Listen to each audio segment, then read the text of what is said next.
Yo, what's up with y'all, man? I hope you're doing good. If you're new and you're a fan of the NBA, subscribe to this channel. So let's get straight into it. Money longer, shut up bros, and keep my eyes in the sky, cause that's where I'm moving. Say they wanna read my mind. Over the last few years, there has been a plethora of young players looking to take over the NBA one day and be up next once Steph Curry, LeBron James, Kyrie Irving, KD, James Harden, Russ, and etc. are out of their prime. The new wave of all these up-and-coming players has been overwhelming, and the amount of young talent that the league has right now is absurd. But at the same time, as I say that, there still has been a couple young players who still hasn't been quite as good as expected. Now, the players on this list are guys who were expected to be great by now, but instead they've been letdowns and disappointments. But due to their youth, they still have a great chance of bouncing back and turning things around soon. And this upcoming season has to be the year where they prove themselves. First, let's start off with DAngelo Russell. After being picked second overall in the 2015 NBA draft, D'Lo still hasn't emerged as one of the best young players in the league yet. Now, that could be due to multiple things. Like, for instance, when he got drafted, everyone's main focus was on Kobe, and wherever he went, he was expected to put on a show. Therefore, he took a lot of shots and disrupted the offense, and that hurt D'Lo a bit in his rookie year, but he still was able to average good numbers on decent efficiency. After D'Lo's rookie year though, he's been really struggling with trying to stay healthy. He played just 63 games his second year in the league and 48 games his third year in the league this past year. D'Lo has had a bunch of nagging injuries holding him back from showcasing his talent. I'm gonna be honest with you guys, I am a D'Angelo Russell supporter. D'Lo! And I believe he truly has the talents to be a top 10 point guard in the NBA one day. Offensively, he just about has the total package. He can shoot, he has good passing and passing ability, and he can even create his own shot really well too. With his 6'5" frame, that gives him an advantage over most NBA point guards. But if D'Angelo continues to have these nagging injuries though, he will never ever be that star that he's meant to be. And all the other young players like Gary Harris, Jamal Murray, and Devin Booker will pass him up. But in reality, none of that is supposed to happen.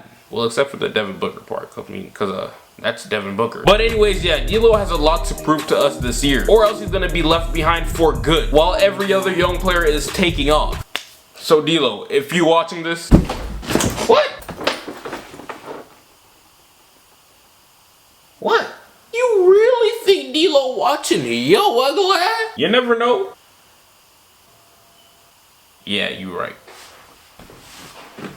But anyways, like I was saying, I think I was talking about how D'Lo might get left behind. Speaking of getting left behind, this is the perfect transition to our boy Andrew Wiggins. Do you guys realize how many players surpassed Andrew Wiggins this season? It's sad. The NBA community on YouTube has been putting this man on blast these last few months. I'm sure you've seen it yourself. Long story short, Wiggins has been nothing but disappointing since his third year in the league. He's barely improved his game since then. It seems like every year he comes back as almost the exact same player, and he hasn't done anything to reduce the amount of weaknesses in his game. I want to see Wiggins do good, man. I really do. But it looks like Wiggins may end up turning out to be one of those. What I mean by one of those is that he's one of those players who are already satisfied and remain stagnant with their game. Here's a list of players who are better than Andrew Wiggins right now and most likely will be better going into the future. Devin Booker, Ben Simmons, Donovan Mitchell, Giannis Antetokounmpo, Jason Tatum, Jaylen Brown, and Brandon Ingram. The list could go on and on and on, but I don't want it to seem like I'm bashing. It's not even like Wiggins fell off. He just remained the same and didn't improve his game. You know how the saying goes, put in work or get left behind. To be honest, I don't even know if that's a real saying, but it is today. Right now, Wiggins is getting left behind. And that may be because Wiggins has no motivation to become the best at what he does. And to be honest, I don't even know if he will ever have that motive to be great, because right now he has $150 million locked up in his bank account. But with that being said, I still haven't lost all my hope in Andrew Wiggins, because he's 23 years old and he's still young, and he still has plenty of time to turn things around. Wiggins clearly has the talent to be great, but the question is, does Wiggins have the work ethic to be great?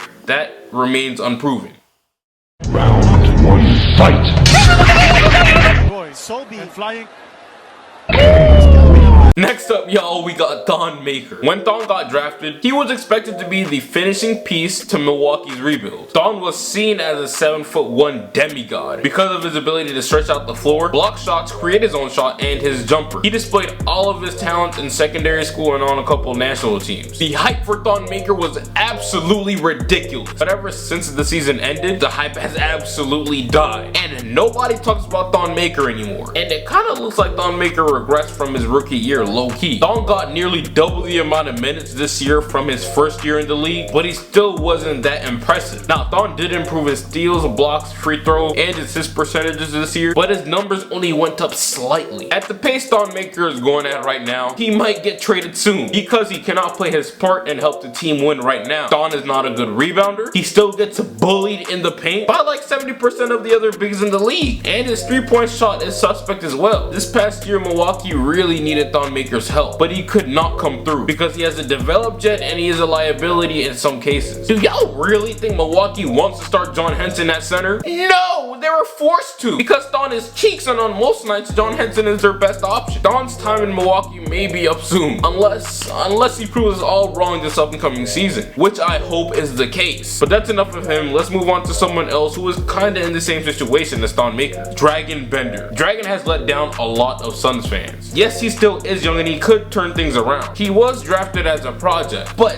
damn, man, this dude's development is kinda behind. In summer league, he struggled mightily and only shot 37% from the field. And in the 110 minutes that he played on the floor, he did not draw a single foul. Dragan should not be struggling like this. At this rate, Dragan Bender is looking like he'll be a good role player once he's in his prime. But with that being said, I'm not ready to call him the B word yet. Bust. Because he's young and he still has hella time by his side. In my opinion, at very least, Dragan is a starter on most teams because of his three-point shooting and his ability to guard the perimeter. Now, some of y'all may think that is pretty good, but did y'all forget that he was the 4th pick a couple years ago? Being a role player is definitely not living up to expectations. But let's see how he responds to his poor performances last year this year. Up next, we got Miles Turner. Now, Miles Turner does not have as much to prove as these last few guys. Miles wasn't disappointing, but he still has a lot more to show us this up and coming season. Let me tell you why. Miles Turner was one of these steals out of the 2015 NBA draft. He showed us that he has all-star potential in just his rookie year, and in his second year in the league, he elevated his game across the board, averaging 14, 7, and 2 on great efficiency. But it was this past season that things started to go downhill for him. I believe the main reason why Miles didn't progress well this year was because of lingering injuries he had throughout the season. That caused him to never actually catch a rhythm, and due to that, he played less minutes. If the Pacers are going to be serious about winning, they need this dude to have a great comeback season. I don't think the Pacers will ever be serious threats unless they have a secondary star backup Victor Oladipo. And the secondary star in this case is of course Miles Turner. The last two players on my list play for the same team in the East, and they are on the Chicago Bulls. These two guys are Jabari Parker and Zach LaVine. Both of them had serious injuries in the past and recently just got paid a lump sum of money. Zach LaVine, he will be getting $19.5 million these next couple of years. That's a huge commitment that Chicago is making. That proves to us that Chicago wants him to be the face, or at least one of the faces of their organization. So Zach LaVine gotta go crazy and show his worth this year. Once the news broke out about Zach LaVine re-signing, a lot of people thought he was overpaid because of his poor regular season performance. But what a lot of people don't understand is that this is the first offseason that he's had in like a year to improve his game. I think Zach LaVine is gonna prove and shock a lot of people this year. That's what I'm expecting out of him. And for his teammate Jabari Parker, look man, he just needs to prove that he can stay healthy. We already know what type of scorer he is. The only question is of course his health. Can he maintain playing at a high level consistently without catching the injury bug? We don't know. Jabari Parker got a lot of money this offseason surprisingly, just like Zach LaVine. But the thing is with Jabari though, is that he has a team option placed on his contract, which is a brilliant move by the Bulls by the way. So if he gets hurt and ends up being cheeks, the Bulls can easily decline that $20 million a year deal this offseason and have him off the books. So this year is even more important for Jabari Parker than it is for Zach LaVine. Zach LaVine already got his money locked up, but for Jabari Parker on the other hand,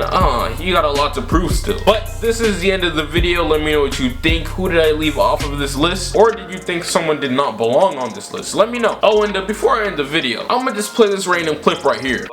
Yeah, nothing else to talk about, but yeah, subscribe to my channel, Mojo99. I am calling you out to do the daily vlog. challenge. I don't know if you're gonna do it or not, but I don't know if you're checking out. Mojo99 sees everything. I'm gonna give you my answer to this challenge. It's tough. Can't do it, coach. No way, no way.